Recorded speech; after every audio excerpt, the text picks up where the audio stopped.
ಕೆಲಸ ಮಾಡ್ತಾ ಇದ್ದೀರಲ್ಲ. ನೀವು ರಾಜ್ಯ ಆಳಕ್ಕೆ ಬಂದಿದ್ದೀರಾ, ದೇಶ ಹಾಳು ಮಾಡಕ್ಕೆ ಬಂದಿದ್ದೀರಿ. ಹೇಳಿ, ರೈತರಿಗೆ ಮೊದಲು ಬೆಂಬಲ ಕೊಡಬೇಕು. ನೀವು ಜನಕ್ಕೆಲ್ಲ, ಬೆಂಗಳೂರಿನ ಜನ ಅವ್ರು ಎಲ್ಲರೂ ಜೀವನ ಮಾಡ್ಕೊಂತಾರೆ. ಇವತ್ತು ಪುಕ್ಸಟ್ಟೆ ಕೊಟ್ಟಿದ್ರೆ ಏನಕ್ಕೆ ಪ್ರಯೋಜನ ಕೊಡಪ್ಪ? ಏನು ಪ್ರಯೋಜನ ಹೇಳಿ? ಏನು ಕೇಳಿದ್ರ? ಬಿಡದಿ ಟೌನ್ಶಿಪ್ ಬೇಕಾ ಬೇಡವಾ ಸರ್? ಅದು ಬೇಡ, ಬೇಡವೇ ಬೇಡ. ಈಗ ಆನೇಕಲ್ ಬೆಂಗಳೂರಲ್ಲೇ ಉದ್ಧಾರ ಆಗಿಲ್ಲ, ಅದೇನು ಅಲ್ಲೇನು ಮಾಡ್ತಾರೆ ಸರ್? ಇಲ್ಲೇ ಕ್ವಶನ್ ನಾರ್ತಾ ಇದೆ.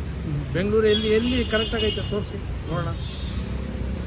ಈಗ GB ಎಲೆಕ್ಷನ್ ಸ್ಟಾರ್ಟ್ ಆಗ್ತಿದೆ, ಏನೆಲ್ಲ ಬದಲಾವಣೆ ಆಗ್ಬೇಕಾಗಾದ್ರೆ ಇಲ್ಲಿ? ಬೇಡ ಸರ್, ಬದಲಾವಣೆಗೆ ಬಂದು ಸರ್ಕಾರನೇ ಬದಲಾವಣೆ ಆಗ್ಬೇಕು. ಇವರು ಈ ಸುಳ್ಳೆ CM ಬದಲಾವಣೆ ಆಗ್ಬೇಕು. CM ಸಿದ್ದರಾಮಯ್ಯ ಬೇಡ, DK ಶಿವಕುಮಾರ್ ಆಗ್ಬೇಕು. DK ಶಿವಕುಮಾರ್ಗಿನ್ನ ಸಿದ್ದರಾಮಯ್ಯ ಪರವಾಗಿಲ್ಲ, ಆದ್ರೆ DK ಶಿವಕುಮಾರ್ ಇದ್ದಿದ್ದು ವರ್ಷೇ. ಆದ್ರೆ ಸರ್ಕಾರನೇ ಬರುತ್ತೆ ಅಷ್ಟೇ. ಏನೆಲ್ಲ ಬದಲಾವಣೆ ಆಗ್ಬೇಕು ಸರ್? ಸರ್ಕಾರ ಬದಲಾವಣೆ ಆಗ್ಬೇಕು. ನಮ್ಮ ಹಿಂದುತ್ವನೇ ಹಾಳು ಮಾಡ್ತಾ ಕೂತವ್ರು ಇವರು. ಎಲ್ಲ ಅದ್ ಕೊಡ್ತೀವಿ ಇದ್ ಕೊಡ್ತೀವಿ ಅಂತ ಅವ್ರು ನೋಡಿ. ಶಾಲೆಗೆ ಹಿಜಾಬ್ ಹಾಕೊಂಡು ಹೇಳ್ತಾವನೆ, ಅದು ಸರಿನಾ? ಎಷ್ಟು ಸರಿ ಅದು ಹೇಳಿ? ಶಾಲೆ ಎಲ್ಲಾರ್ಗು ಸಮವಸ್ತ್ರವಾಗಿ ಎಲ್ಲಾ ಮಕ್ಕಳು ಒಂದೇ ತರ ಕಾಣ್ಲಿ ಅನ್ನೋದಕ್ಕೋಸ್ಕರನೇ ಇದ್ ಮಾಡಿರೋದು ಶಾಲೆ ಅಲ್ವಾ? ಮತ್ತೆ ಹೇಳಿ ನೀವು. ಈ ಶಾಲೆಗೆ ಹಿಜಾಬು, ಈ ಜನಿವಾರ ಅನ್ನೋದೆಲ್ಲ ಕೂಡ ಸುದ್ದಿ ಆಗ್ತಿದೆ. ಇವಾಗ ಜನಿವಾರ ಲೆಕ್ಕಕ್ಕೆ ಬರಲ್ಲ, ಅದು ಒಳಗಡೆ ಇರುತ್ತೆ ಅಲ್ವಾ? ಮತ್ತೆ ನೀವೇ ಯೋಚನೆ ಮಾಡಿ, ಯಾವ್ದನ್ನ ತೆಗಿಬೇಕು, ಯಾವ್ದನ್ನ ಮಾಡ್ಬೇಕು ಅದನ್ನ ಮಾಡಿ. ಹಿಜಾಬ್ ಹಾಕೊಂಡು ಹೋಗ್ಬೋದಾ ಹೇಳಿ? ಅದೆಲ್ಲ ಮಾಡಬಾರ್ದು. ಏನ್ ಮಾಡ್ಬೇಕು ಅದನ್ನ ಪರ್ಫೆಕ್ಟ್ ಆಗಿ ಮಾಡಿ ಕೂತ್ಕೊಂಡು ಅವ್ರು ಮಾಡ್ತಾವ್ರೆ ಇವ್ರು ಮಾಡ್ತಾವ್ರೆ ಅಂತ ಬರೀ ಮುಸ್ಲಿಮ್ಸ್ ಓಲೈಕೆಗೋಸ್ಕರ ಇದೆಲ್ಲ ಮಾಡಕ್ ಹೋಗ್ಬೇಕು. ಈಗ ಸರ್, ಈಗ ನೀವು ಓದ್ಬೇಕಾದ್ರೆ ಶಾಲೆಯಲ್ಲೆಲ್ಲ ಹೇಗೆಲ್ಲ ಇತ್ತು? ಇದೇ ತರ ಇತ್ತು ಅವಾಗಲೂ ಕೂಡ ಇತ್ತು.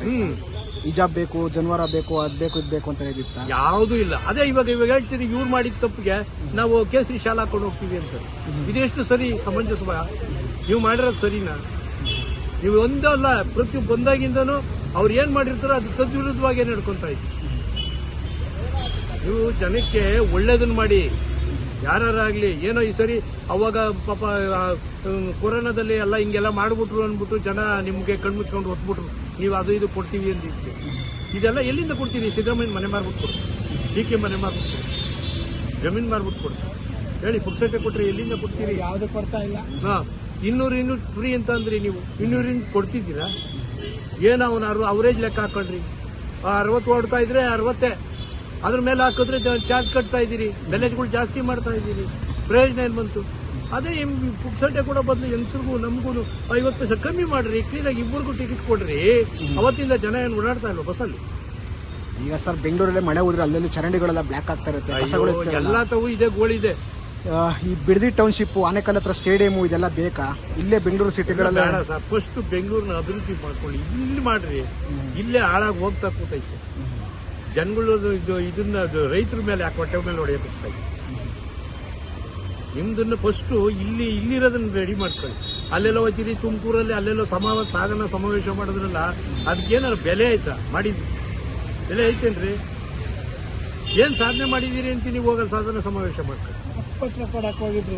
ಏನ್ ಮಾಡ್ಬೇಕಿತ್ತು ಇವರು? ಈಗ ಸರ್ಕಾರ ಜನಗಳು ನಿಮ್ಮನ್ನ ಅವ್ರಿಗೆ ಹೊಗಳ್ಬೇಕು, ಆ ಟೈಪ್ ಅಲ್ಲಿ ಮಾಡ್ಕೋಬೇಕೆ ಹೊರತು ನೀವೇ ಹೊಗಳ್ಕೊಳ್ಳೋಕೆ ಅಲ್ವಾಗಿ ಹಾರಾಕೊಳ್ಳೋದಂತದಲ್ಲ. ಜನ ನೀವು ಪರವಾಗಿಲ್ಲ, ಕಾಂಗ್ರೆಸ್ ಬಂದ್ಮೇಲೆ ಚೆನ್ನಾಗಾದ್ರು, ಚೆನ್ನಾಗಿ ಮಾಡಿದ್ರಪ್ಪ ಅಂತ ಹೇಳ್ಬೇಕು. ಜನ ಯಾರೇ ಮಾಡ್ಲಿ ಒಳ್ಳೇದ್ ಮಾಡಿದ್ನಿ ಒಳ್ಳೇದು ಅಂತ ಹೇಳ್ತಾರೆ. ಈ ನೀವು ಕಂಡಂತ ಉತ್ತಮವಾದ ಸರ್ಕಾರ ಯಾವ್ದು ಸರ್ ಕರ್ನಾಟಕಕ್ಕೆ? ಉತ್ತಮವಾದ ಸರ್ಕಾರ ಯಾವುದು ಕರ್ನಾಟಕಕ್ಕೆ? ಕರ್ನಾಟಕಕ್ಕೆ ಉತ್ತಮವಾದ ಸರ್ಕಾರ ನೋಡಿ ಸರ್, ಯಾರದೇ ಆಗ್ಲಿ, ಬಿಜೆಪಿ ಅವರಾಗ್ಲಿ, JDS ಆಗ್ಲಿ, ಇನ್ನೊಬ್ಬರಾಗ್ಲಿ, ಒಳ್ಳೆ ಆಡಳಿತ ಕೊಡ್ಬೇಕು, ಜನಕ್ಕೆ ಒಳ್ಳೇದು ಉಪಯೋಗ ಕೊಡ್ಬೇಕು. ಅಂತದ್ ಬಿಟ್ಬಿಟ್ಟು ಸುಮ್ಮನೆ ಬೇಕಾಬಿಟ್ಟಿ ಅಲ್ಲಿ ಹೋಗ್ತೀವಿ, ತುಮಕೂರಲ್ಲಿ ಹೆಸರು ಚೇಂಜ್ ಮಾಡ್ತೀವಿ ಅನ್ನೋದು ಇದೆಲ್ಲ ಎಷ್ಟು ಸರಿ? ರಾಮನಗರ ಹೆಸರು ಚೇಂಜ್ ಮಾಡ್ತೀವಿ ಅನ್ನೋದು ಇದೆಲ್ಲ ಏನೋ ನಾವು ಮಾಡ್ತಾ ಇದ್ದೀವಿ, ನಾನು ಬಂದಿದ್ದು ಇದೆಲ್ಲ ಮಾಡಿದೆ ಅನ್ನೋದು ಹೆಮ್ಮೆಯಿಂದ ಹೇಳ್ಕೊಳ್ಳೋದಕ್ಕೋಸ್ಕರ ಮಾಡ್ತಾ ಇದ್ದೀವಿ. ಹೆಸರು ಚೇಂಜ್ ಮಾಡ್ಬಿಟ್ರೆ ಡೆವಲಪ್ಮೆಂಟ್ ಆದಾಗ ಆಗಲ್ಲ. ಯಾವ್ದು ಚೇಂಜ್ ಮಾಡುದು? ಇವಾಗ EBA ಮಾಡ್ಬಿಟ್ಟು ಅದ್ರ ಹೆಸರು ಹೇಳಕ್ಕೆ ಬರಲ್ಲ. BBMP ಏನಾಗಿತ್ತು ಹೇಳಿ? GBA ಇಂದ ಇವಾಗ ಏನಾಯ್ತಾ ಇದೆ? ಏನಕ್ಕೆ ಏನಾಗ್ತಾ ಇದೆ ಹೇಳಿ ಹೋಗಿ ನೀವು. ಇವಾಗ ಇರೋ ಅಧಿಕಾರಿಗಳನ್ನೆಲ್ಲ ಎಲ್ಲೆಲ್ಲೋ ಹಾಕ್ಬಿಟ್ರು. ಒಂದ್ ಕೆಲಸನೇ ಇವಾಗ ಆಯ್ತಾ ಇಲ್ಲ. ಇದೆಲ್ಲ ಮನೆಯಾಳ ಕೆಲಸಗಳು ಕರೆಕ್ಟಾಗಿ ಮಾಡಿದ್ರೆ ಒಳ್ಳೆ ಕೆಲಸ ಮಾಡಿ, ಯಾರಾಗಲಿ ಜನಕ್ಕೆ ಒಳ್ಳೆ ಸೌಲಭ್ಯ, ಒಳ್ಳೆ ಕೆಲಸ ಮಾಡಿ. ನೀವೇ ಆಗ್ಲಿ, ಇನ್ನೊಬ್ಬರೇ ಆಗ್ಲಿ, ನೀವು ಹೊರಟೋದ್ರು ಅವ್ರು ನಿಮ್ಮ ಹೆಸರು ಹೇಳ್ತಾರೆ. ಅವಾಗ ಇದ್ದಾಗ ಇಂಥವ್ರು ಒಳ್ಳೇದ್ ಮಾಡ್ಬಿಟ್ಟು ಹೋದ್ರು. 2008ಕ್ಕೆ ನಮ್ದೇ ಸರ್ಕಾರ ಅನ್ನೋರು ಅವ್ರು ಹೇಳ್ಕೊಳ್ಳಿ ಸರ್, ಜನದ ಕೈನಲ್ಲಿ ಐತೆ. ಹೇಳ್ಕೊಳಕ್ ಏನಂತ ಇವಾಗ ನಾನು ಹೇಳ್ಕೊತಾ ಇರ್ತೀನಿ ಅಲ್ವಾ. ನಾನು ಹೇಳ್ತೀನಿ ನಂದೇ ಸರ್ಕಾರ ಮುಖ್ಯ ಅಂತ. ಜನ ಅದನ್ನ ಅಲ್ಲಿ ಕೊಡೋಣ, ಅಲ್ಲಿ ತೀರ್ಪು ಅಲ್ಲೈತೆ. 1000 ಹೇಳ್ಕೊಳ್ಳಿ, ಅವರು ಜನ ಕೊಡೋದು ತೀರ್ಪು ಅಲ್ಲದೆ 28ಕ್ಕೆ. ನೀನ್ ಹೇಳ್ಕತೀಯ ನಂದೇ ಸರ್ಕಾರ ಅಂತ. ಜನ ಇಲ್ಲಿ ಕ್ಯಾಕರ್ ಸುಗಿತಾ ಇರೋದ್ನು ನೋಡ್ತಿದ್ಯಾ. ನೀವೊಬ್ರು ಮತದಾರರು ಈ ಸರ್ಕಾರಕ್ಕೆ ವಿರೋಧ ಪಕ್ಷ ಸರ್ಕಾರಕ್ಕಾಗಿರ್ಬೋದು, ಆಡಳಿತ ಪಕ್ಷಕ್ಕಾಗಿರ್ಬೋದು, ಏನ್ ಹೇಳ್ತೀರಾ? ಏನು ನೀವೊಬ್ರು ಮತದಾರರಾಗಿ ಇವ್ರ ಕೆಸರಾಟಕ್ಕೆ ಜನರ ಮೇಲೆ ಎಲ್ಲ ಮಂಕ್ ಮಾಡ್ತಿದೆ. ಯಾಕೆ ಪೆಟ್ರೋಲ್ ರೇಟ್ ಜಾಸ್ತಿ ಆಗ್ತಿದೆ, ಆಗ್ಲಿ ಸರ್, ದಿನ ಬೆಳಗ್ಗೆ ವಸ್ತುಗಳು ಜಾಸ್ತಿ ಆಗ್ತಿದೆ. ಉದ್ದೇಶಪೂರ್ವಕವಾಗಿ ಏನೋ ಅಲ್ಲಿ ಇದ್ ಮಾಡ್ತಾ ಇದ್ದಾರೆ.